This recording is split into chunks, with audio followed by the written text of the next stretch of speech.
कम से कम जो 250 किसान मरे, इनका यहाँ आने का उद्देश्य और उन 250 किसानों को सच्ची श्रद्धांजलि।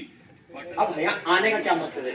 बात यह है कि मैं तो जैसे अब आपको बताया कि राजस्थान से ही यात्रा शुरू हुई थी, बंगाल मंगोल ये वो होते हुए 5 राज्य स्टेट हुए।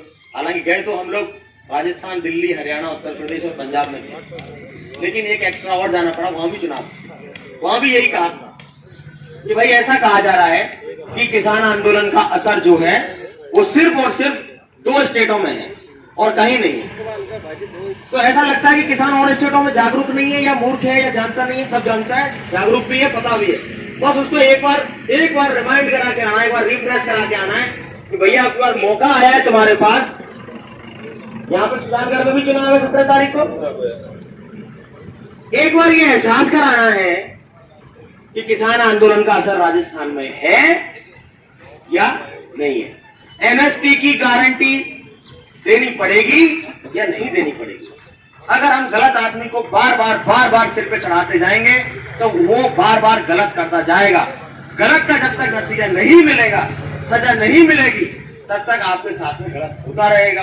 आपके हाथ में एक बटन का पावर है, उसी बटन के पावर से हमने उसको लेके आए जिसने धारा 370 हटाई। देश में 2 कानून चलते थे, खत्म कर दिया, 1 कानून कर दिया। कितना बढ़िया काम। किसी ने बुराई करी? नहीं की। पूरे देश ने तारीफ की।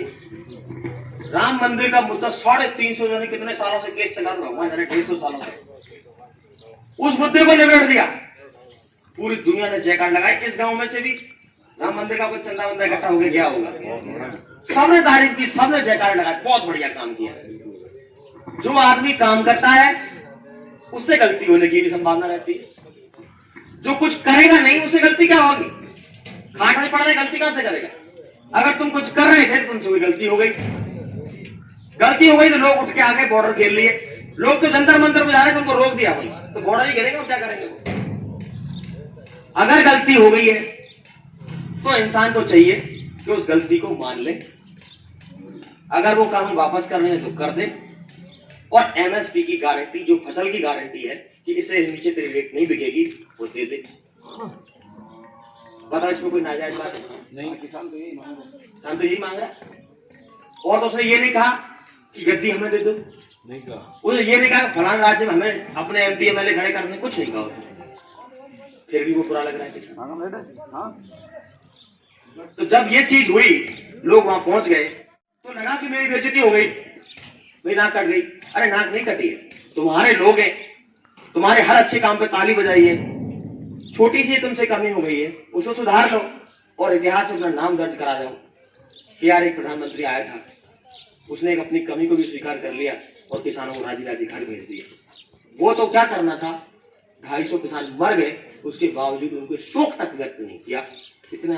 इतनी बुरी इंसानियत की कोई मिसाल नहीं दुनिया में देखी। एक एमपी मरने पर पूरे 543 सांसद खड़े होकर शोक मनाते हैं। 250 किसान मरने पे क्या साहब कोई एक आदमी खड़ा नहीं हुआ। एक बात तो सोचना पड़ेगा, अगर आप लोग ऐसे ही बिना सोचे समझे जीवन में चलते रहेंगे तो फिर कोई बात नहीं है। आजादी की लड़ाई का पहला बिगुल, अब बार बार जाना क्यों पड़ता है? ऐसे जाते थे उस टाइम पे भी। 1857 में पहली क्रांति हुई थी और आजादी कब मिली? 1947। 90 साल तो आजादी के लिए लड़े थे, और उस वक्त आजादी के लड़ने वालों को ऐसे ही निगाहों से देखे जाते थे जैसे आज हम जैसों को देखा जाता है। आ गए अपना प्रोपेगेंडा लेके, आ गए चूतिया बनाने के लिए लोगों को। तब भी उनको गालियां पड़ती थी, लेकिन वो काम हुआ। 90 साल लगे। सच का यही प्रॉब्लम है, सच के साथ यही प्रॉब्लम है कि टाइम लगाता है, लेकिन एक दिन उसकी जीत होती है। इसीलिए कहते हैं कि परमात्मा के यहाँ देर जरूर लगती है लेकिन अंधेर नहीं होती। और आप लोग अगर सब जाग गए, आप लोगों के अंदर ही है परमात्मा भी। अगर आप लोग खड़े हो गए, आप लोगों ने सहयोग किया, कुछ सहयोग नहीं करना, एक छोटी सी काम है। अगर आप दिल्ली जा सकते हो तो वहां जाए, नहीं जा सकते तो यहाँ भाइयों के साथ जाए। कभी इनकी कोई फेसबुक पे कोई पोस्ट डाल दी, कोई व्हाट्सएप पे कोई पोस्ट डाल दी, स्टेटस लगा दिया आंदोलन के समर्थन में, एमएसपी की मांग के संबंध में जस्टिफाई करते हुए कि भाई जब फसल मैं पैदा कर रहा हूं तो उसकी रेट फिक्स करने में क्या प्रॉब्लम है? चप्पल का रेट फिक्स है, जहर का रेट फिक्स है, दारू का रेट फिक्स है, लीजिए नहीं बिकेगी। जिंदा रहने के लिए रोटी चाहिए, उसका कोई रेट फिक्स ही नहीं। किसानों की आय डबल कर दी जी 2022 तक। 2021 तो आधी निकल गई, अब होनी तो नहीं है, लेकिन डीएपी का कट्टा 1.5 गुना हो गया। 1900 रुपया, 1200 से 1900। पेट्रोल 55 से 100। यूरिया का 270, 900 रुपया। बताओ, किसानों की आय डबल हो गई। आय डबल करनी थी कि खर्चा डबल करना? एक ही फसल हुआ है, अब लेस है ना, 900 रुपया लगना है। अब बताओ अपना हाल काम पड़ेगा नहीं। कल परसों में एक वीडियो देख रहा था, राजसमंद में कोई सांसद थी, वो बेचारी गई हुई थी प्रचार करने के लिए चुनाव। तो कह रही बहनों को सिलेंडर दिए कि नहीं दिए, कि हाँ सिलेंडर तो दिए पर महंगे कर दिए, अब खरीदे कौन नहीं जाए। 50 मुद्दे हैं, लेकिन हमें उन मुद्दों पे नहीं जाना, सिर्फ खेती किसानी की बात करें। किसान कौन जाति बिरादरी छोड़ के कि ये जाट है, ये मेघवाल है, ये राजपूत है, ये फलाना है, ये सबको आगे लगा। अपन सब एक है, हाथ से कमाने वाले हैं, हम सभी काश्तकार हैं, मजदूरों के बच्चे हैं। मैं यहाँ बहुत पढ़े लिखे बच्चे बैठे हैं साथी हमारे। आई myself am an MBA and I have worked with many other multinational companies and even I have worked with the Prime Minister of India, the Chief Minister of Rajasthan in the field of skill development. I have qualified MBA, I have qualified PhD and I am working in India for last 15 years in the field of skill development and social development. I have my schools and colleges around the globe, across the country. But still I am involved in this. Why? Because I am a son of a farmer. आप लोग अगर चाहेंगे, सिर्फ एक भगत सिंह को दुनिया याद करती है, कितने करोड़ों ने देश की आजादी की लड़ाई की।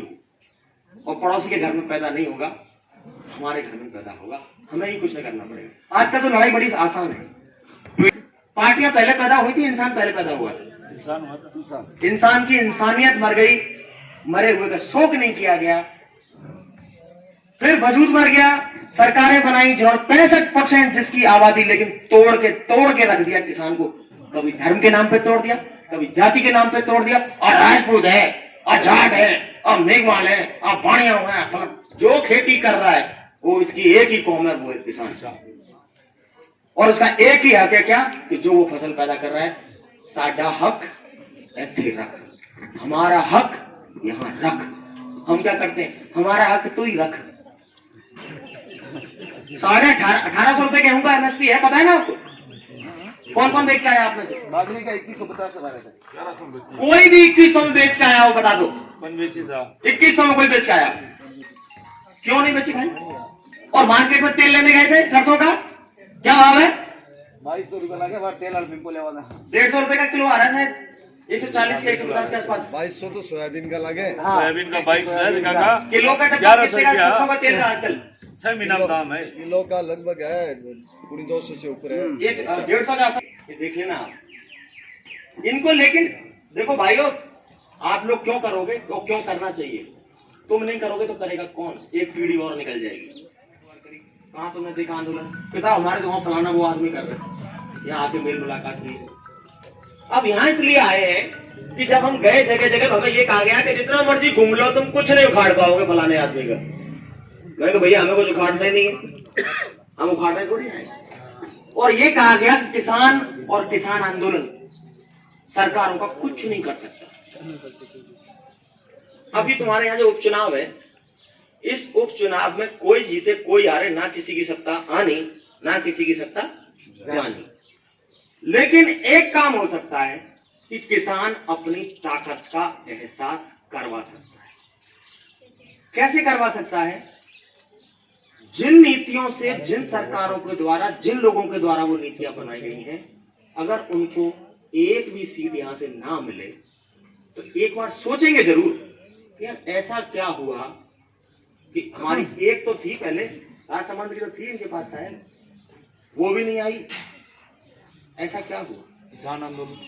किसान आंदोलन एक बार अगर ये खटक गया तो हमारी सारी मेहनत सफल हो जाएगी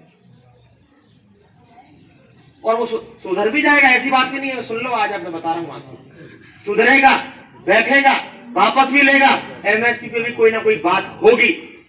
लेकिन जब वोटों का डर होगा ना किसी को कि लोकतंत्र में एक ही चोट है, उसका नाम वोट है, तब हो। हाँ, या तो सड़क पर लगे थे या संसद में लगे थे। बस संसद में फूक कौन सा गांव बन पुगा नारायण तो बड़े पॉजिटिव तरीके से, बड़े पॉजिटिव माइंड होके सही को सही के तरीके से, गलत को गलत के तरीके से हम जब कहना सीख गए। आज हमारे गले में पता नहीं कौन कौन का पट्टा डला हुआ है कि हम तो उसकी फलाने रंग में रंगे हुए हैं, हम तो उसकी बात करेंगे। अरे भैया सच की बात करो। जब तुम गरीब होगे, जब जेब में कितने लोग ऐसे जिनको रोजगार की गारंटी का कानून मिला है? कहाँ है रोजगार भत्ता, बेरोजगार भत्ता, फलाना भत्ता, चाहे स्टेट हो चाहे सेंटर हो, कम कोई नहीं है। जिसका जहां मौका लगता है वहीं पे कट मार दो। बेरोजगारी को भरम तो लगाते हैं ना, कौन करेगा? ये बट में लगाया सोचना हमको पड़ेगा। 17 तारीख को बटन किसान आंदोलन के समर्थन में, एक बटन किसान आंदोलन के समर्थन में। हाथ जोड़ के विनती है सर, हाथ जोड़ के दिल से विनती है किसान आंदोलन के समर्थन में। थैंक यू, बहुत बहुत शुक्रिया, नमस्कार, राम राम। नरेंद्र जी कोई चुनाव को लड़ रही है, चौधरी साहब सोच रहा द्वारा जो बॉर्डर से यहाँ पर अपने पत्नी और अपने बच्चे को लेकर जो इतना घूम रहे हैं, इस आदमी के भी परिवार होगा जो अपना परिवार साथ लेके चल रहा है। केवल किसानों को जगाने के लिए 5 राज्यों में इस आदमी ने 1.5 लाख किलोमीटर की यात्रा की है। तो अपने जो 250 किसान वहां बॉर्डर पे मारे गए, उनको सच्ची श्रद्धांजलि देने के लिए वोट करे और वोट की चोट मारे और वोट उसे दे जो अपने खिलाफ जिन्होंने कानून पास किए हैं उसको हरा सके। तभी इसको इन किसानों को सच्ची श्रद्धांजलि हो। इतना ही कहना चाहता हूं कि धन्य है इस वीर को और धन्य है इस वीर के सपूत को और इस अर्धांगिनी को जो इसका कंधे से कंधा मिलाकर साथ दे रही है। आज अपन सब घरों में बैठे हैं, किसान आंदोलन की कोई चर्चा नहीं कर रहे। हम 117 दिनों से सुजानगढ़ एसडीएम कोर्ट के बाहर धरना दे रखे हैं। एक दिन इतिहास हमारा भी लिखा जाएगा साथियों और मेरे बुजुर्ग साथियों और इन महान योद्धाओं को जो तीनों अपने परिवार सहित इस जंग का ऐलान कर रहे हैं, लड़ रहे हैं, इनको कम से कम जो 250 किसान मरे, इनका यहाँ आने का उद्देश्य और उन 250 किसानों को सच्ची श्रद्धांजलि बटन दबाकर दे दी जाए तो आपको धन्यवाद, बहुत बहुत धन्यवाद। इसमें कहीं गलत हो तो सॉरी।